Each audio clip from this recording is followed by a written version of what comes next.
தினம் ஒரு தியானம். அவர் உனக்கு துணையாயிருப்பார். ஆதியாகமம் அதிகாரம் 49 வசனம் 25.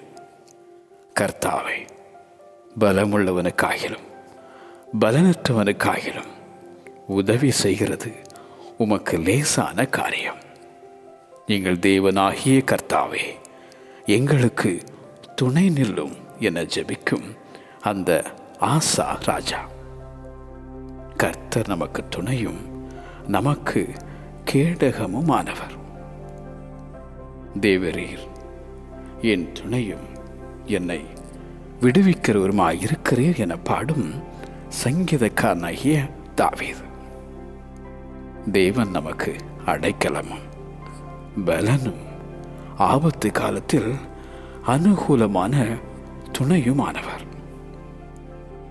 கர்த்தர் எனக்கு துணையாயிராவிட்டால் என் ஆத்துமா சீக்கிரமாய் மௌனத்தில் வாசம் பண்ணியிருக்கும்.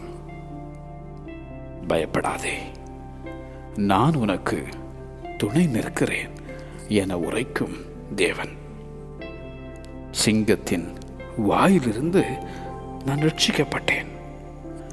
கர்த்தரோ எனக்கு துணையாக நின்றார் என்றான் அப்போஸ்தலனாகிய பவுல். துணை செய்வார் ஒருவரும் இல்லை என துவண்டு போனாயோ? கர்த்தரே உனக்கு துணையாயிருப்பார். அவர் உனக்கு துணையாய் இருப்பார். ஆமென்.